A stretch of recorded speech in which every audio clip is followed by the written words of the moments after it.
Listeners, in my life, there have been so many moments, in fact, very specific, but there have been moments where there have been I have hit that kind of wall where the stability of a paycheck, it felt like a cage instead of security. Like it has been like a dilemma, but inside out, my heart felt like that this is a cage. This is not just able to give me that freedom or that security. It's not that we stop appreciating what we have built, but it's that something deeper inside us. It starts whispering. What if there's more to it? Welcome back, listeners, to this episode of the BizBlend Podcast with your host, Sana, as always. Now, listeners, today's guest knows that whisper well. After years in the corporate world, he didn't just leave his 9 to 5, he strategically transitioned into life as a solopreneur. From Apple consulting to corporate IT training, he has built a business around continuous learning, automation, and now the power of AI. So, in this episode of BizBlend, we are going to dive into what it really takes to step off the safe path, the mindset shifts, that transition, that mess, that systems that save you, and how technology isn't replacing us, but it is freeing us. So, listeners, let's unpack the art of reinventing your career one smart decision at a time with my incredible guest, Damien Schreurs. So, Damien, welcome to the show, and I'm really, really sorry for butchering up that pronunciation, but welcome to the show. It's really an honor to. Yeah, thank you for having me, Sana. It's great to be here. Yeah, thank you.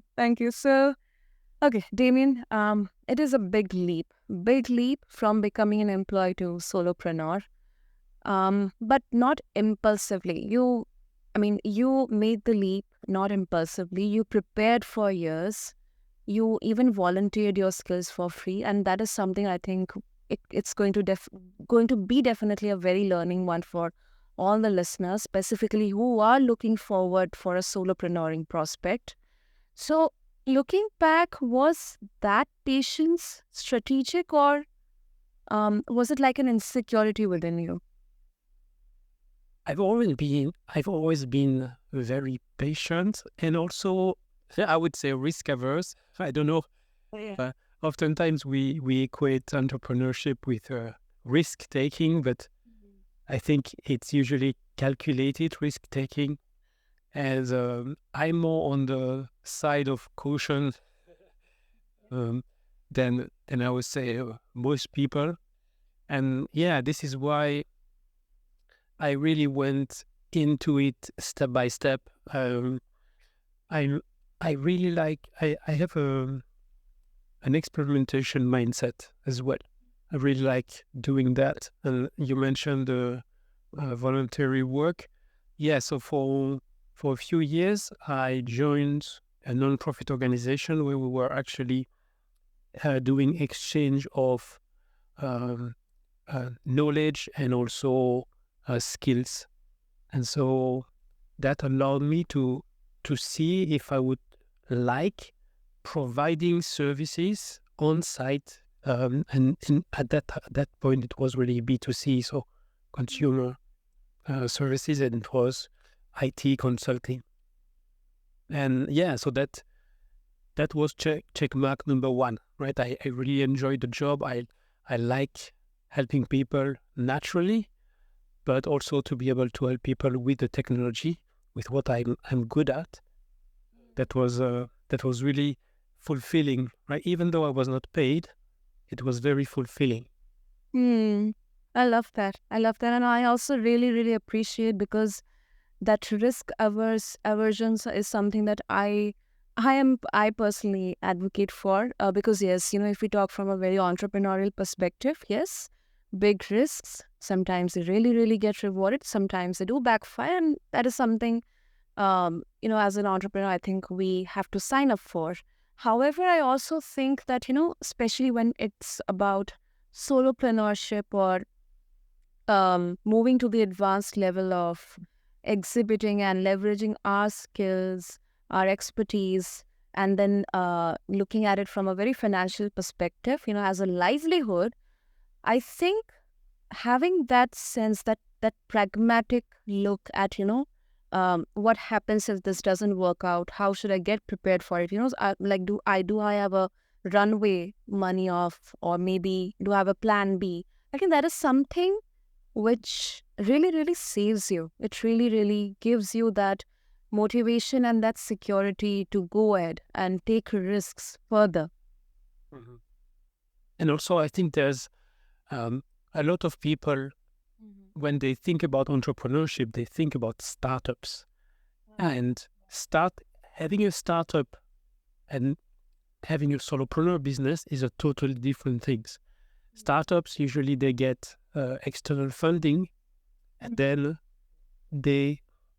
it doesn't really matter that much if it fails or not. It's just the investors will have lost their money, but the startup founders, they will maybe have lost time, but actually they will also gain a lot of experience and wisdom along the way.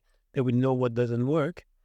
Now, when you start a solopreneur business, it's a totally different story, because your family depends on the income, right? And that's why I sometimes you hear the philosophy of burn the boats, right? The Vikings were going to invade England, and they would burn the ships, or they would reuse the wood, and so they were kind of obliged to make it work. I don't have that philosophy. I really don't like that amount of stress. I reflected about that a few days ago. Right, there are different types of stress, and I'm thinking of that because my daughter she's 16 and she's always late with homework and so on. And I reflected on the fact that most of the stress that she's experiencing is totally self-inflicted. And it's already hard. I'm coming back to solopreneurship. It's very hard to be a solopreneur, to run your own business. Just that, right? And if on top of that you put yourself so much pressure that some people maybe strive on that, but personally, and that's why I think if any listener has a kind of inkling of wanting to become an entrepreneur or solopreneur, my best advice is really know yourself, right? Try to understand, how do you operate? Do you operate well under stress or not? What kind of stress? Are you able to set yourself goals and even daily milestones? Right? You mentioned going slowly. So for the listeners, when I transitioned from full-time employment to entrepreneurship, I did it in 2.5 years. And during that time, I was working 70% part-time for my employer. So I still had 70% of my salary, and I had 1.5 days to launch the business, discover the business model, talk with potential customers, and also start providing services. And that for me was really important, because I don't think I would have had the correct mind space Yeah, I agree. if I was under so much pressure. I mean, I couldn't agree enough. I mean, 1,000%, I don't know, like infinite percentage, but this is this really busts a huge misconception. And first of all, thank you so much, Damien, because you really laid a very important distinction between startup and solopreneurship.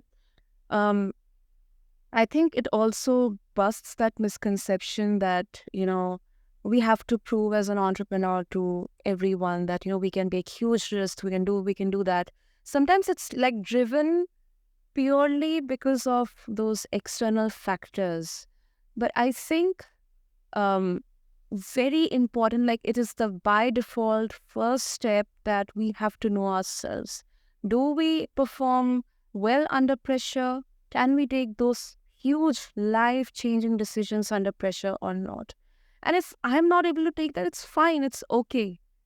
I need some sense of security, a backup plan, because that helps me to be calm and make a decision which I am not going to repent and which is not going to affect my loved ones as well. Because you're right, as a solopreneur, you're also like your family is dependent on your income as well. Yeah, it's really dependent on at which stage of your life are you, right? If I had started my business when I was 21 or 23, I just out of university, maybe I had a girlfriend, but I was not married, I didn't have children, I didn't have a mortgage, right? So in at that stage in life, maybe I would have been a little bit more adventurous, knowing that, okay, if it doesn't pan out, I go back to my to my parents. I go live with my parents for a few years, get back on my feet and start over, right? Or find a job or something like that. But I was 40, that was my a life goal of mine. I had said to myself, when I'm 40, I want to have my own business. And so it was 2013. I turned 40 that year. And that's when I started EasyTech. But I started EasyTech and I was still partially employed, right? So I had fulfilled my goal without taking too big of a risk. And on top of that, when you have a family, so I had two daughters. I still have two daughters. And so they were very young. And then we have a mortgage. For people who know a little bit international things, Luxembourg is a very expensive country. It's one of the richest country in the sense that the GDP per person is one of the highest in the world, but also the cost of living is incredibly high.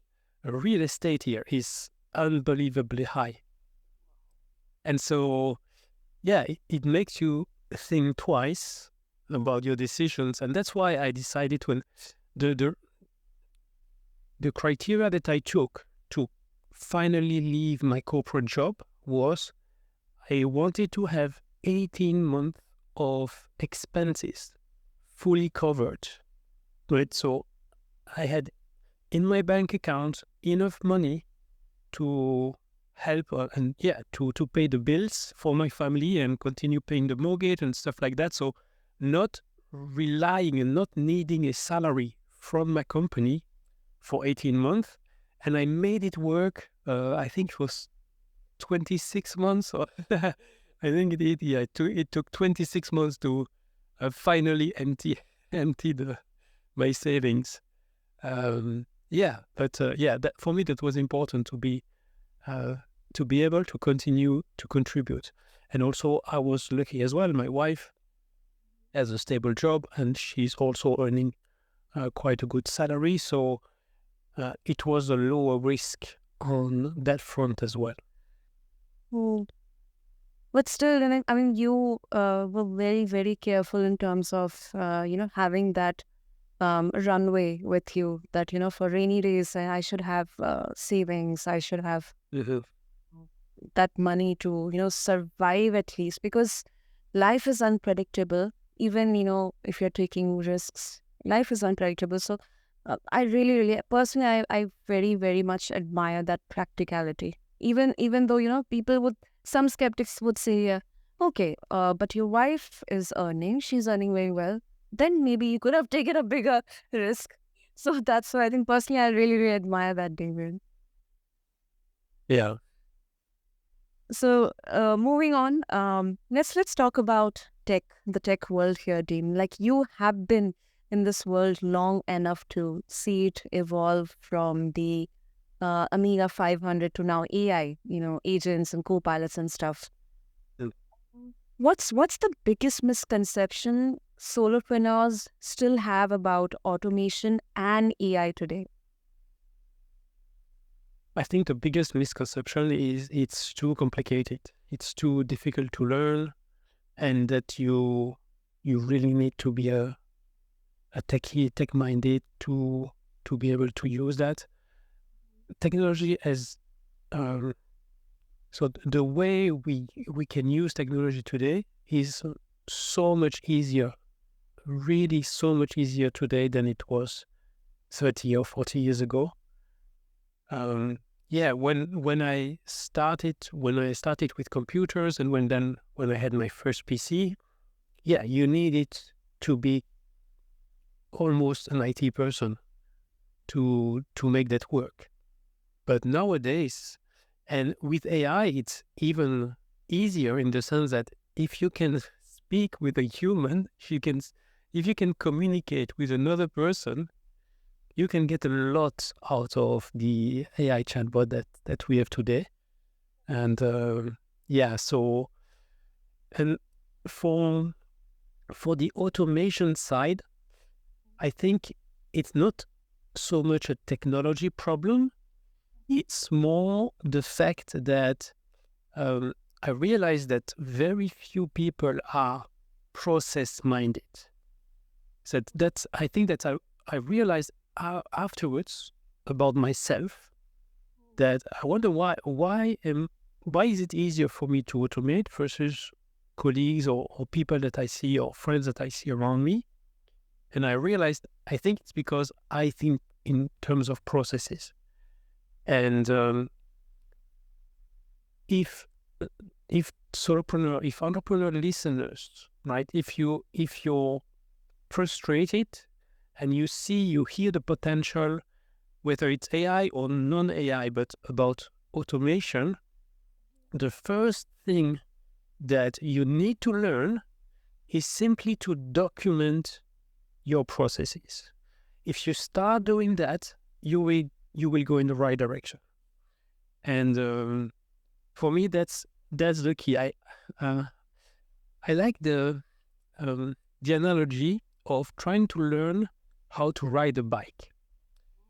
There are two techniques, right?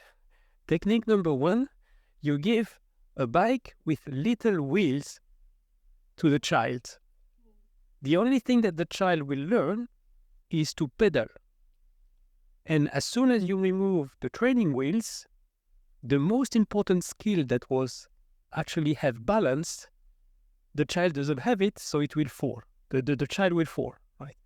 Whereas, I've seen 2-year-olds run a bike without falling, without ever falling, because when they were 1 or 1.5, they were on a bike without pedals, right? There was no pedals and no training wheels, just the steering wheel, and so they learned balance. And once they know how to balance on a bike without the pedals, pedaling is easy. And for automation, it's exactly the same. People think that they need to go to learn Zapier, to learn Make, to learn programming, to try to go and find AI agent platforms. But no, that's the wrong thing. The best thing is start documenting your processes.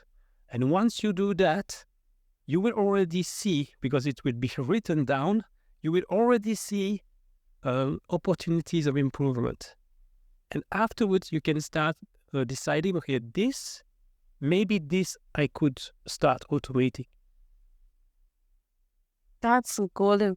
That's golden. I love that because it may sound as an old school approach, but I swear by it because it really brings that much needed clarity to make, once again, very strategic and very optimize the entire automation thing, because not only you are kind of in that confusion of deciding which tools to use, but also because every tool comes with all the money aspect in there.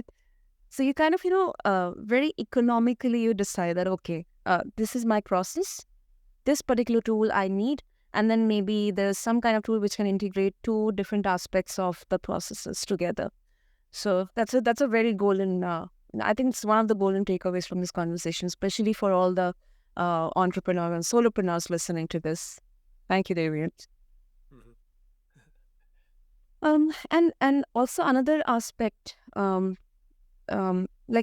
if I can connect it, with your journey, like you have run your business solo for 10 years before hiring a VA. That's impressive, but then also it is intense.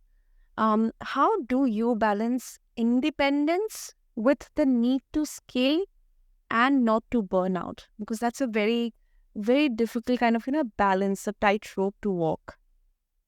Yeah, it's very difficult.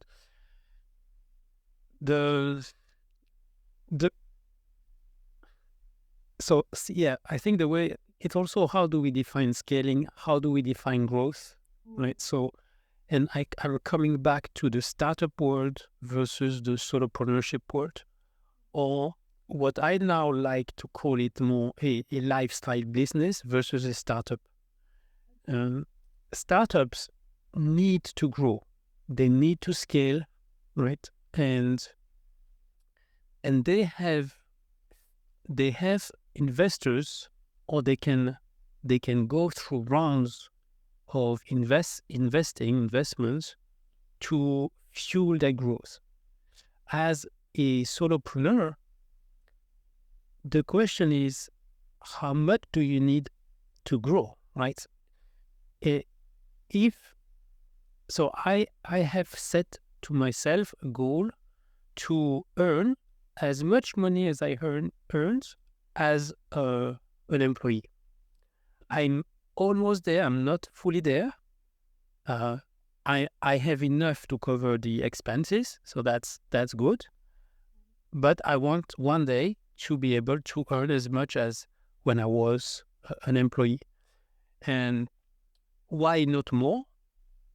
Because if to get more and to go through the traditional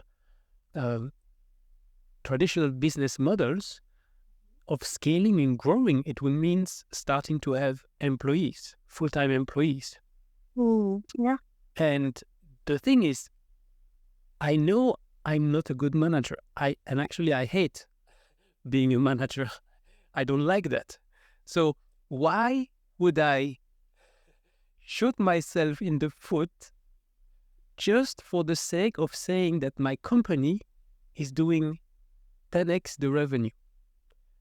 Also, that's also a big, a big misconception, or something that you see a lot of people talking about revenue and revenue and revenue. But the most important thing in a business, especially in the solopreneur business, is not the revenue, it's the profit, right? So how much money is there left for you as the solopreneur? That's the most important figure. And so if the solopreneur has a very good understanding of what are the current personal expenses or family expenses, that gives you a number of, okay, what's the minimum revenue I should get, and what's a nice revenue value, what's a nice, I will put quote unquote salary, but basically it's what's left of your business that you can allocate to yourself. What would be a great number, right? What would be a great number, but without sacrificing everything else, right? So for me, the way I define success is be able to work whenever I want, wherever I want, with whomever I want, and not worry about money, right? And so the not worry about money, there is no absolute value goal, right? My goal is not to make 1 million euro of revenue or have a $1 million euro of salary, but at which cost, right? At which cost? Is it a health cost, or is it me needing to become something that I would not like and would not enjoy, a life that I would not enjoy. Yeah. That makes sense. And that hits also because um for founders, we say we want freedom, but sometimes we are the bottleneck. Sometimes it's quite natural to cling to control. That we are the one who used to do this work, and when we are delegating it to someone else who is an expert, who could be an expert on that, we feel like they may not be able to do the same like we uh, used to do. So that is normal, but I think that also becomes a bottleneck. So I think delegation, it's a trust exercise in both systems and people. Mm-hmm. Yeah, and that's I would say, to be honest, it's a weak spot for me. It's a weak. I, so I had a VA for 5 months. I think 6 months. I had a VA who was taking care of a little bit of marketing stuff, and even though I had procedures, written down procedures, I had done training with the person, I had recorded videos. For some reason, after a few months, the output, the quality of the work started to go down, and I've never explained. I don't know why. I don't know why that person started not to care as much, and in the end, the job that I gave the person, I realized wasn't. That's the tragedy. It was not needed anymore. At one point, I realized what I'm doing is just throwing money. So yes, I'm learning to delegate, but I realized that I was delegating something that didn't move the needle in my business. Yeah. So I went back to now I just have contractors. So whenever I need something that I don't have the skills, then I will hire out. So it will be an external contractor for a project that will take a certain amount of time. But at the moment, with all the automation that I've put in place, I still don't feel the need. I think it would be nice. It would be nice to have, again, a VA for some of the admin tasks. But at the moment, I realize I cope. I managed to do everything by myself. Yeah. That is mindful, actually. Great, great. So before we wrap up, Damien, if listeners, they would like to connect with you, and they would also like to explore more of your insights, the work that you are doing, what would be the best way? Yeah, the best way would be to connect with me on LinkedIn. I guess you will put the link in the show notes. So yeah, and if among you, the listener, you are using a Mac, an Apple computer to run your business, then I'm also a podcast host. I host the Macpreneur podcast, and the goal of Macpreneur is to help solopreneurs like you and me who cannot imagine running their business on anything else than an Apple computer. I help them, everyone, to actually be more save time, save money, so be more efficient, more productive, and also more secure running a business on a Mac. And so if you visit macpreneur.com, you will find everything about the podcast, latest episodes, and it's both an audio podcast, and I have video versions on YouTube as well. Super, super. So, listeners, I'll have all these links in the show notes. So just go check out Damien's podcast, Macpreneur, and also connect with him, share your thoughts, your feelings, and also feel free to mention your favorite takeaway from this conversation. And if we can, let's see if I can summarize. I think what I loved today about this, like there were many very key takeaways, but the particular thing that I realized that it isn't about quitting our job to chase freedom. It is about designing freedom with intention. And it is easy to romanticize solopreneurship or entrepreneurship, but I believe the truth is it is built on structure, self-awareness, and also smart systems. So whether it's automation, AI, or just learning to trust yourself, listeners, the point isn't to work less, it is to work better. So thank you so much, Damien, for showing us the direction through your journey, through your lived experiences and your insights as well. Thank you so much. This was really, really very, very important one. Yeah, my pleasure. Thank you for having me. Brilliant, brilliant. So to all the listeners, until next time, keep blending the business with the human, because that's where the real magic lives. And thank you so much for tuning into BizBlend. And subscribe to us, leave us a review, because that helps the wheels keep going on here at BizBlend. Thank you.